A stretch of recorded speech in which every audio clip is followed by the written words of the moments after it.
समीचीन विकल्पों का सम्यक समाधान। सुनिए परम पूज्य श्रमण श्री सुप्रभ सागर जी महाराज के मुखारबिंद से YouTube चैनल सुप्रभ उवाच पर शुभाशीष परम पूज्य श्रमणाचार्य 108 श्री विशुद्ध सागर जी महाराज।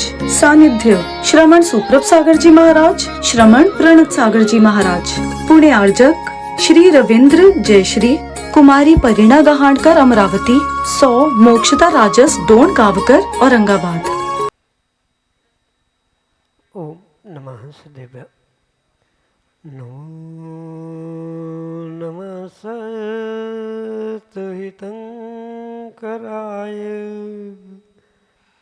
वीराय भव्याम्बुजभास्कराय अनंतलोकाय सुरार्चिताय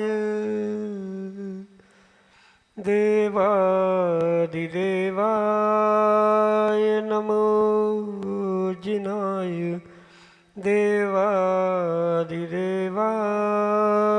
नमो जिनाय।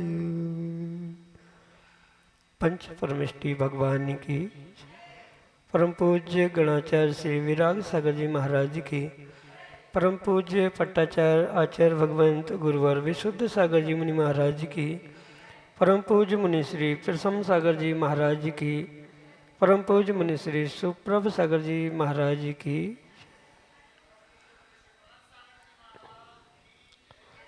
समीचीन विकल्पों का सम्यक समाधान।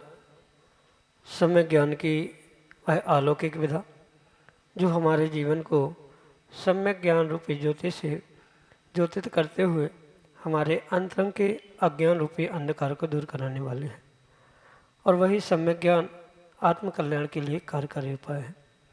परम पूज्य आचार्य भगवंत गुरुवर विशुद्ध सागर जी महाराज के मंगल सुभाषित से परम पूज्य मुनि श्री सुप्रभ सागर जी महाराज द्वारा प्रदत्त आत्म कल्याण की वह अनूठी विधा समीचीन विकल्पों का सम्यक समाधान।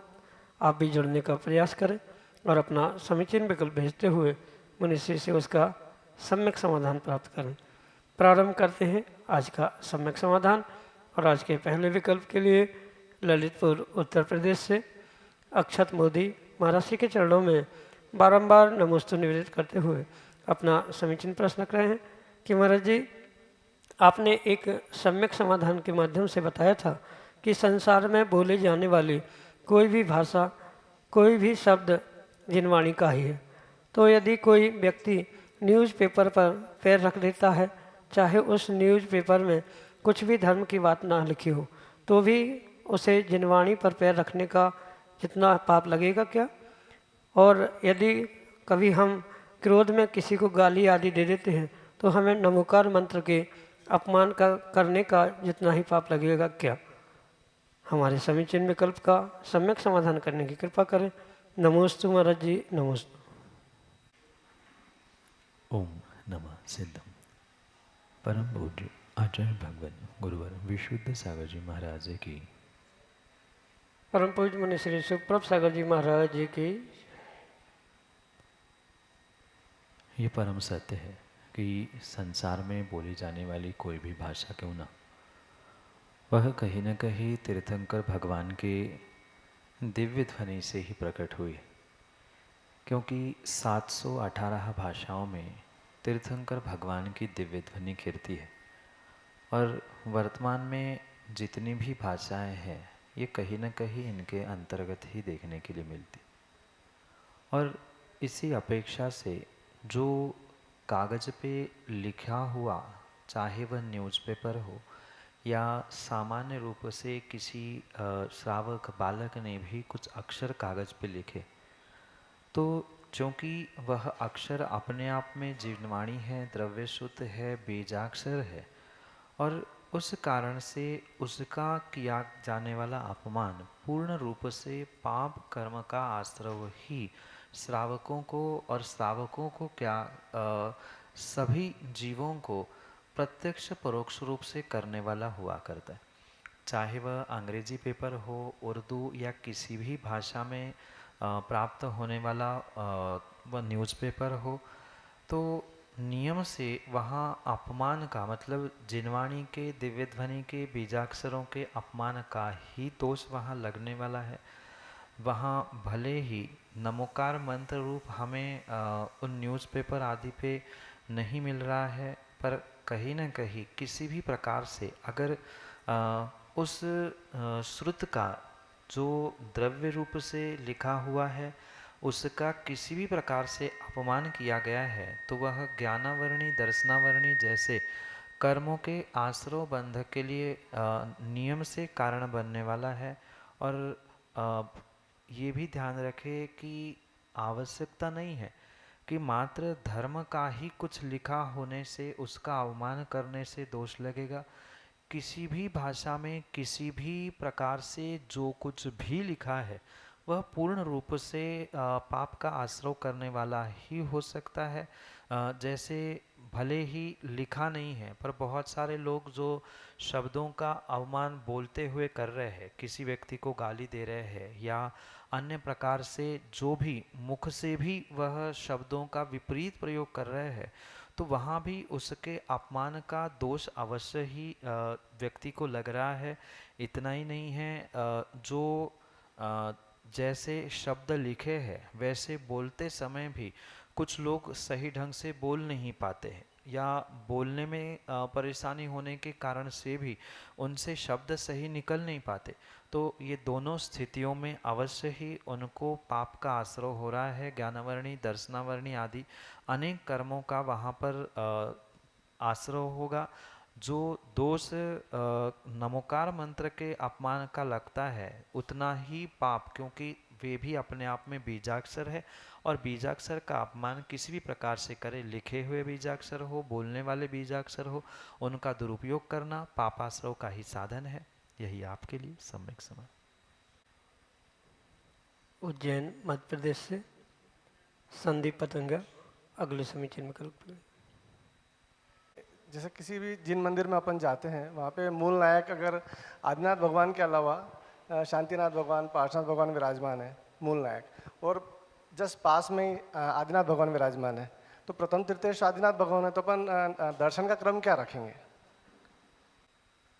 24 तीर्थंकरों की श्रृंखला में प्रथम तीर्थंकर आदिनाथ आदि जो क्रम है वह बिल्कुल सही है, पर इसका मतलब ये नहीं है कि हम जो सामने जिसे विशेष रूप से मूलनायक आदि बनाया है उनको छोड़कर वह आदिनाथ आदि भगवान के दर्शन करने जाए। कहने का तात्पर्य ये है कि 24 तीर्थंकर समान ही माने जाते हैं, उनके गुण, उनकी सब कुछ व्यवस्था एक समान है, पर फिर भी मंदिर के मूलनायक, वेदी के मूलनायक आदि की अपेक्षा से कुछ विशेषता उन स्थानों में, उन वेदियों में, उन मंदिरों में देखने के लिए मिलती। बहुत सारे लोगों को कुछ एक भगवान विशेष प्रिय होते हैं, इष्ट होते हैं, तो वे मूल नायक को छोड़कर अन्यत्र जाने का प्रयास करते हैं। पर कायदा तो यही है कि मंदिर के वेदी के पहले जो मूल नायक है उनको हम नमस्कार करें, उसके अलावा आप अन्य वेदी के भी दर्शन करो तो कोई पाप लगने वाला नहीं है। पर जैसी व्यवस्था है, घर में जो बुजुर्ग होते हैं पहले उनका सम्मान किया जाता है और फिर घर में अन्य व्यक्तियों का भी सम्मान किया जाता है, भले ही वे कद में बुजुर्ग छोटे हो, पर फिर भी बुजुर्गों के नाते या कुछ विशेष अवसर होता है, जैसे किसी का बर्थडे है तो बर्थडे की विश आप जाकर उनके पिता को नहीं करोगे, जो बर्थडे बॉय होता है उसको ही विश किया जाता है। वहाँ ये नहीं देखा जाता कि घर के बुजुर्ग को पहले मिला जाए, कि औचित्य क्या है, क्या उद्देश्य है, ये देखा जाता है। जैसे महावीर जयंती है और महावीर भगवान किसी दूसरे वेदी पर है तो स्वाभाविक है महावीर जयंती है तो हम पहले वहाँ दर्शन करने जाएंगे। मूलनायक मंदिर के शांतिनाथ भी हो सकते, अन्य कोई भी हो सकते, तो इतना कोई इशू नहीं है कि हमें इनके ही करने चाहिए। पर स्वाभाविक रूप से जो मूलनायक बने हैं, जो कुछ विशेष निमित्तों से, विशेष कारणों से उन्हें जब मूल नायक बनाया गया है तो पहले उनकी वंदना करे, और माना कि नहीं भी कर रहे हैं तो भी कोई पाप कोई दोष नहीं है। पर चूंकि मूल नायक बनाए हैं, मूल नायक बनाने के पीछे का उद्देश्य अभिप्राय यही होता है कि मंदिर के मुखिया के रूप में, जैसे घर के मुखिया होते ऐसे मंदिर के मुखिया के रूप में उन्हें विराजमान किया जाता है। तो उनको विराजमान किया है तो उनके दर्शन करे, भले ही वह क्रम में 10वें 15वें 16वें 24वें तीर्थंकर क्यों ना हो, पर वे पहले वहाँ स्थापित किए गए हैं। उनकी विशेष महानता या विशेष कुछ कारणों से वहाँ उन्हें विराजमान करने से पहले मूल नायक भगवान और फिर अन्य भगवंतों के दर्शन करे या नहीं भी करे तो भी कोई दोष नहीं है। यही आपके लिए सम्यक संजय पाटनी, नागपुर, महाराष्ट्र से अगले समीचीन विकल्प के लिए। नमोस्तु महाराज जी, नमोस्तु। डर का दूसरा नाम धर्म है, ऐसा मेरा मानना है। लोगों को डरा डरा कर धर्म कराया जाता है। डर का नाम धर्म नहीं है, पर वर्तमान में जो बहुत सारे स्थानों पर डराते हुए, धमकाते हुए या कई स्थानों पे लोभ दिखाते हुए जो धर्म कराने की प्रवृत्ति देखने के लिए मिल रही है, ये उन व्यक्तियों की बहुत बड़ी भूल है। वस्तु स्वरूप को समझना, धर्म क्या है, क्यों करना है, ये समझना वास्तव में वही कार्य फलदायी हो सकता है। किसी को डरा धमका के लोभ लालच देकर जो कार्य किया जा रहा है वह किसी भी प्रकार से धर्म नहीं कहा जा सकता। धर्म को जोड़ने का निमित्त हो सकता है, पर जहाँ आचार्यों ने या हमारे भगवंतों ने, प्रभु ने स्पष्ट कहा है, जहाँ डर नहीं है, लोभ नहीं है, लालच नहीं है, वास्तव में वही धर्म हुआ करता है। इसलिए अगर कहीं ऐसा हमें प्रतीत हो रहा है कि किन्हीं कारणों से कोई डरा धमका कर हमें कार्य कर रहा है या हमें धर्म के लिए प्रवृत्त किया जा रहा है, तो ये एक मानसिकता बनाने का प्रयास है। पर जैसे डरते हुए या किसी भय के कारण कोई कार्य कर रहा है तो वो मात्र अपने डर को या भय को ही पुष्ट कर रहा है। जैसे अपन लोग डरते हैं कि ऐसा कार्य किया तो क्या होगा। बहुत सारे ऐसे भी आज श्रावक हैं जो भगवान का अभिषेक करने के लिए या गुरुओं को दान आदि देने के लिए डरते हैं। तो वो डर मिटाने के लिए अगर कोई कुछ कह रहा है तो वो बात अलग है। पर जैसे कई स्थानों पे देखने के लिए मिलता है कि तुम धर्म करो, अभिषेक करो, नहीं तो तुम्हें नरक जाने पड़ेगा, नरकों में ऐसा होगा, ये पाप लगेगा आदि रूप डराना धमकाना भिन्न है। पर किसी के अच्छे के लिए कोई कह रहा है कि भाई तुम जैन कुल में आए रहे हो और इतना सब कुछ मिलने के बाद भी तुम्हें कुछ बलात् करने के लिए, मतलब कुछ कार्य करने के लिए, धर्म करने के लिए, गुरु से प्रभु से जुड़ने के लिए कोई प्रेशर दे रहा है, तो वो प्रेशर हो सकता है, समझाने का तरीका हो सकता है, वह किसी प्रकार से डर नहीं है। ये अंतर बहुत विवेक से हमें करने की आवश्यकता है। और ये भी अवश्य समझना, अगर कोई व्यक्ति, कोई साधक आपके लिए या किसी भी व्यक्ति के लिए किसी कार्य के लिए, धर्म के लिए ही सही डरा रहा है कि ऐसा तुम्हें करना ही है, और उसके कारण अगर आपका या किसी व्यक्ति का हित हो रहा है तो वो बहुत अच्छी ही बात है। और ये समझते हुए विवेक पूर्वक ही हमें धर्म की क्रियाओं से जुड़ने का प्रयास करना होगा। क्योंकि ये भी अवश्य समझना होगा कि जो कुछ सहजता से समझ में आने वाली क्रियाएं है वो तो व्यक्ति सहजता से करता है, पर कई बार इसलिए भी डर लगता है कि करने पर क्या होगा, कौन क्या कहेगा, कोई गलत ना कह दे, कोई गलत समझ ना ले, इसलिए कई बार एक झिझक सी मन में श्रावकों से रहती है। तो वो निकालने के लिए भी कई बार घर में जैसे मम्मी पापा को बच्चों को डांटना फटकारना पड़ता है, पर वहाँ डांटने का मतलब, फटकारने का, मारने का मतलब कुछ बिगाड़ का नहीं है, सुधार का है। ऐसे ही कहीं ना कहीं सुधार का भी उद्देश्य वहाँ पर होने की संभावना है। तो विवेक लगाते हुए ही धर्म की क्रियाओं को करना वास्तव में धर्म है। अन्य किसी प्रकार से मात्र किसी पापों से, किसी विपरीतता से दूर करने के लिए जो एक उद्देश्य लेकर कार्य किया जाने वाला है उसके पीछे का अभिप्राय समझना होगा, और विवेक पूर्वक क्रियाओं को करना, श्रद्धा पूर्वक उन क्रियाओं से जुड़ना, फिर उसकी हकीकत समझते हुए क्रियान्वित करना, यही धर्म का स्वरूप है। डरना डराना नहीं, अपितु डरने डराते के पीछे या समझाने के पीछे किसी किसी का तरीका ही होता है। घर के कुछ ऐसे सदस्य होते हैं वो प्रेम से कह ही नहीं पाते हैं, तो उनका मतलब ये नहीं है कि वो उनके प्रेम नहीं है। कई ऐसे पिताजी परिवार में हमने देखे कि वे प्रेम से बच्चों से बात ही नहीं कर पाते हैं, तो वो डांट के बात कर रहे हैं, इसका मतलब ये नहीं कि उनका प्रेम नहीं है।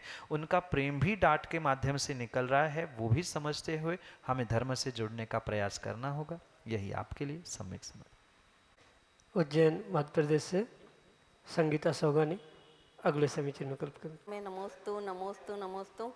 गुरुदेव, मेरे मन में हमेशा ऐसे विकल्प आते हैं कि जो कार्य अपन नहीं कर पाते हैं वो जो गुरु के कार्य में हम लोगों के कार्य में तो अड़चने डालते ही डालते हैं।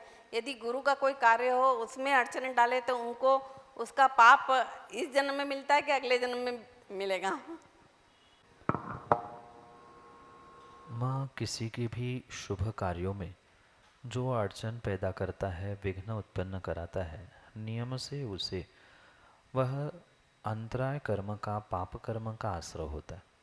यानी वर्तमान में व्यक्तियों के कार्यों में जो भी विघ्न दिख रहे हैं उसके पीछे का कारण यही है कि उन्होंने पिछले दिनों में कहीं न कहीं दूसरों के अच्छे कार्यों में विघ्न किए थे।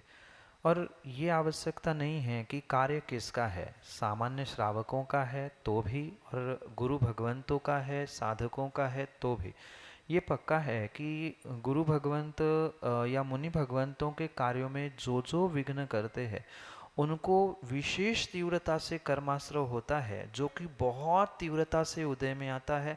सामान्य श्रावकों के कार्यों में किया गया विघ्न कुछ समय बाद, कुछ भवों बाद उदय में आने की संभावना है, पर गुरु भगवंत, मुनि भगवंतों के कार्यों में, उनकी किसी भी प्रकार की क्रियाओं में जो जो विघ्न उत्पन्न करता है उनके तो नियम से उसी भाव में कर्म उदय में आते हुए देखने के लिए मिलते। और वर्तमान में क्या, भूत में क्या, सभी कालों में इसके बहुत सारे दृष्टांत हमारे सामने हैं। जो जो विघ्न करता है आवश्यकता नहीं है कि उसका अगले भाव में ही कर्म उदय में आए, उसी भाव में भी कर्म उदय में आते हैं। और कई सारे उदय में आए हुए विघ्नों का आपने भी अपने आँखों से अनुभव किया है कि जिन जिन ने ऐसे विशेष साधकों के कार्यों में विघ्न किए हैं, अड़चन पैदा की है, उनके जीवन में कहीं न कहीं विघ्न और अड़चन आती ही आती है। वे माने अथवा ना माने, पर हकीकत यही है, कर्म कितनी तीव्रता से किया है बंदा है, उतनी ही तीव्रता से वह उदय में आता है, और वो उस भव में भी आ सकता है, अगले भवों में भी आ सकता है। इसमें कोई विकल्प नहीं। यही आपके लिए सम्यक समाधान।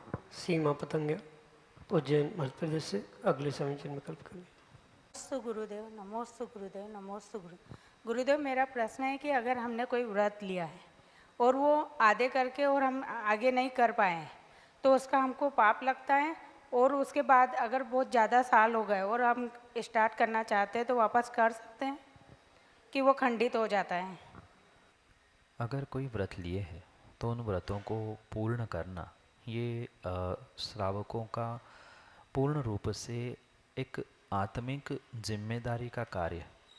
लेने से पहले ही उसकी संभावना समझते हुए व्रत आदि लेने चाहिए, और माना कि ले ही लिए है तो उन्हें पूर्ण करने का प्रयास करना होगा। माना कि कुछ विषमता के कारण उन व्रतों की पूर्णता नहीं हो पा रही है, व्रत आदि नहीं हो पा रहे हैं, तो जितना खंड हुआ है, माना कि ऐसा होता है 2-5 साल व्रत नहीं हो पाते, फिर स्थिति ऐसी बन जाती है कि पुनः व्रत करने की संभावना लगती है, तो पुनः व्रत प्रारंभ कर सकते हैं, उसमें कोई दोष नहीं है। पर इतनी बात अवश्य ध्यान रखना, जो भी काल बीत चुका है, मतलब जितना समय बीच में नहीं कर पा रहे हैं, उतने समय किन कारणों से नहीं कर पा रहे थे वो गुरु भगवंतों को बताते हुए उनसे तत्तद्रूप प्रायश्चित ग्रहण करें, और उनके व्यक्तिगत मार्गदर्शन के अनुसार व्रतों को पुनः प्रारंभ करें। जितना छूटा है वहाँ से भी कर सकते हैं या पुनः पूर्ण भी कर सकते हैं।